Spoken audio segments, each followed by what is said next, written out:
여러분들이 GPL을 투자를 하고 연체가 되면은 NPL이 되는 거예요. 그때는 수익이 엄청나다는 게 아실 거예요. 자, 이 물건은 좀 사연이 좀 있어요. 이제 수강생이 책 보고 투자를 하셨는데 대기업에 다니시는 것 같아요. 그분은 이제 처음 투자하니까 그랬겠죠. 강의를 안 듣고. 자, 이 물건지를 가봤어요. 이 자리 현장을.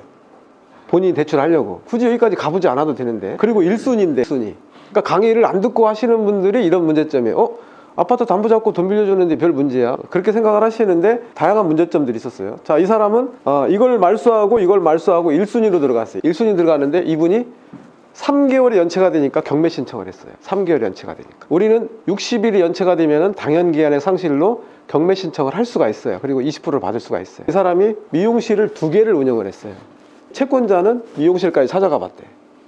근데 하나는 문 닫아 있고 하나는 하고 있더래. 그래서 이 원장을 찾았더니 없었어.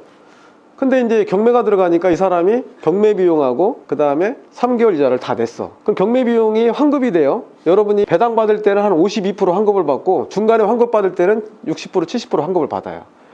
자, 근데 3개월을 냈는데 이 사람이 또 연체가 되기 시작하는 거야.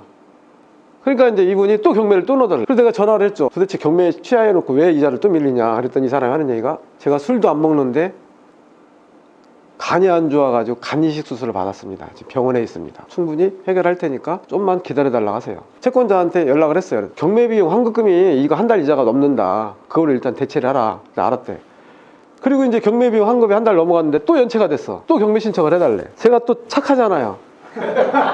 아니, 이분이 간 이식 수술을 받아가지고 좀 어려운데 스트레스 받으면 지금 이식받은 간까지 나빠져가지고 곧 사망할 것 같은데 좀 봐주시면 안 돼요? 왜 내 채권을 가지고 맘대로 하라 말아라 그러냐는 거야. 그래서 제가 어떻게 했겠어요? 채권을 제가 가져오겠습니다. 이 채권을 내 근저당 이자를 가져왔어요. 근데 지금 결과로 따졌을 때는 그분 말이 맞았어요. 내 채권을 가져오고 지금 이자가 12개월의 연체가 됐어요. 해결한다고 말만 해놓고 그 다음부터 3개월부터 전화를 안 돼서 제가 1월 2일 날 경매 통보를 해버렸어요. 1순위인데 한번 잘 보세요. 한번. 그게 경매가 들어갔어요. 1순위 아파트로 경매가 들어갔습니다. 이렇게 내가 이자를 들어갔고 다른 사람이 근저당 설정돼 있는 거를 내 앞으로 이전을 해왔어요. 자, 이거 대출 나갈 때 이상준 아카데미 대부로 민법 388조에 의해 기한은 상실됐고 12월 30일날까지 이자를 상환하지 않을 경우 1월 2일날 경매 및 유체동산 집행을 한다고 했어요. 미용실에 대해서. 미용실 유체동산 할 것도 없지만 일단은 이렇게 말을 주고 6,700에 150% 설정하고 전세권 설정했습니다. 이자가 이렇게 체납이 돼 있어요. 자, 이제 경매 신청이 진행됩니다. 30날. 자, 이 물건에 대해서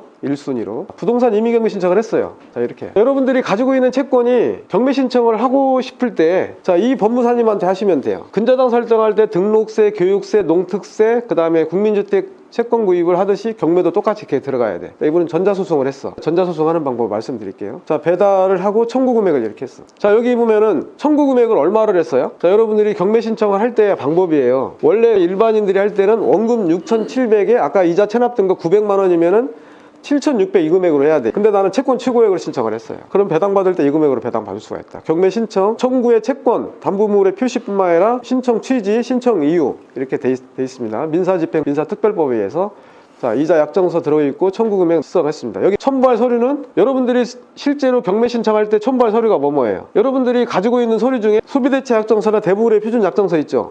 이 내용하고 내용증명 보낸 거 2개만 법무사님한테 보내고 경매 비용만 내면 경매 신청이 되는 거예요. 자, 경매 신청이 됐어요. 자, 1월 2일 날 경매 신청을 했어요. 자, 군산지원에서 엊그저께 최근에 있었던 일이에요. 배당 신청을 배제를 했어요. 경매 신청할 때 약정금리 플러스 %를 신청을 해야 되는데 연체이자 청구했다고 이걸 내가 1순위 전세권자하고 이렇게 다 들어가 있어요. 자, 가압류권자 보증보험이 들어있는 것들 다 이건 내 후순위죠. 가압류 채권이니까. 자, 경매 비용이 들어갔습니다. 이렇게 245만 6. 자, 여기 보면은 법원에 감정을 시키죠. 감정을 못 끼고 그 다음에 아까 얘기한 대로 상한가 감정이 나온다 했죠. 신문 공고료, 매각 수수료, 현황조사료 이렇게 다 들어가요. 자, 이 금액은 나중에 환급받아요. 배당 끝나고. 자, 그러면은 여기에 이해관계 사실원에 들어간 거 있고 그 다음에 법무사 비용이 있고 자, 비용 계산이 이렇게 있습니다. 여기 처음에 이제 이렇게 이자난을 안내를 했죠. 자, 이렇게 들어가고 그 다음에 자, NPL로 접근해서 약정금리 플러스 3%밖에 안 되는데 우리는 약정금리가 17에서 3을 더하면 20%니까 20% 청구가 받을 수가 있지만 은행금리가 아파트가 10%다. 그럼 6%밖에 신청을 못해 여기에.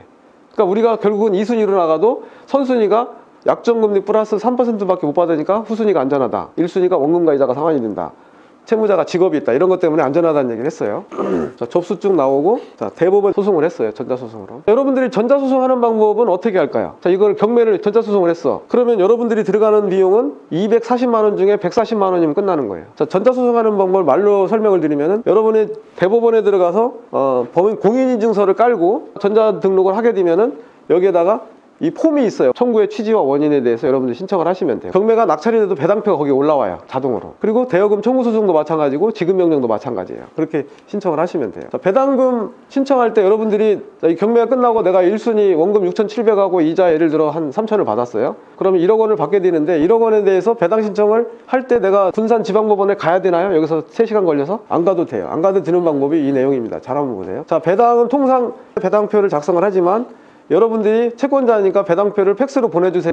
경매 담당자가 우리가 법원에 있는데 감히 팩스로 보내달라고? 이렇게 할까요? 그 사람은 민원 제기하면 깜짝 민원 신청하겠습니다. 이렇게 불친절합니까? 법원에서 하면 그 사람은 꼬리 내리고 바로 해줍니다. 자, 경매 얘기해주고 배당기 신청에 자, 진행을 위해서 채무자 근저당권 출석 여부를 하고 자, 배당 이의가 있는 경우에는 자, 사건 번호를 외치시고 배당 사유를 나오셔서 말씀해 주세요. 이렇게 얘기를 해요. 그 배당 이의가 있는 경우에는 일주일 7일 이내에 소제기를 했다는 사실증명원을 법원에 제출을 하셔야 돼요. 7일 이내에 반드시. 그리고 배당 이의 제기할 때는 서면으로 안 돼요. 반드시 출석을 하셔야 돼. 만약에 6,700만 원이 원금이고 이건 1순위이기 때문에 원금과 이자를 다 받는데 2순위로 나갔을 때 원금 6,700만 받고 이자 1,500에 대해서 못 받았어. 그러는 경우에는 부기 환부를 받으셔야 돼요. 부기 환부는 뭐예요? 근저당 설정 계약서일까요? 아니면은 소비대체 약정서일까요? 소비대체 약정서가 부기예요. 그걸 가지고 지급명령 집행 권한이 들어가니까. 법원 출금 명령서를 받고 신청을 하고 법원 환급 보관계에 가서 경매계 보관계에 가서 경매 환급금 신청서를 하면 출급 지시서를 내려와서 이걸 가지고 1층에 있는 신한은행이든 기업은행이든 농협이든 가서 담당자한테 들이밀면은 내 통장에 돈을 입금을 해주는 거예요. 자, 이제 출급 지기서가 내용들이 다 있죠. 자, 그런데 여러분들이 현장에 가지 않고 배당을 받을 경우에는 배당금 교부 신청서, 사건 번호 이런 양식이 있어요. 이렇게. 그리고 여신거래 약정서, 설정계약서, 사업자 등록증, 법인 통장, 법인 인감증명서를 첨부를 해서 등기로 법원에 제출하면은 여러분 통장에 입금을 해줘요. 여러분이 안 가셔도. 자, 이건 양식은 여러분 실기방에 들어가 있습니다. 그 다음에 내가 경매 비용을 내가 냈잖아요. 그럼 경매 비용 환급을 받아야 되잖아요. 그럼 환급금을 계좌로 요청해달라고 이렇게 환급금 신청을 또 하는 거예요. 환급금 받을 경우에. 그 다음에 배당금 계좌 입금 신청서. 배당금을 6,700하고 예를 들어 뭐 이자 1,300하고 해서 1억 원 정도를 내 통장에 입금해달라. 그러면은 내 통장에 계좌번호를 이렇게 찍어주는 거예요. 그럼 내 통장에 내가 현장에 안 가고도 법원에서 다 해줘요. 원금을 받을 돈 있다. 그럼 부기 환급, 소비대체 약정서를 환급을 받아서 그걸로 집행 권한을 하는 거예요. 집행 권한은 뭐죠? 집행 권한의 종류는 자, 화해조서, 대여금 청구 소송의 판결문, 지급명령의 판결문, 공정조서 이런 게 자, 그거를 받기 위해서 부기 환부, 소비대체 약정서 환부를 받아요.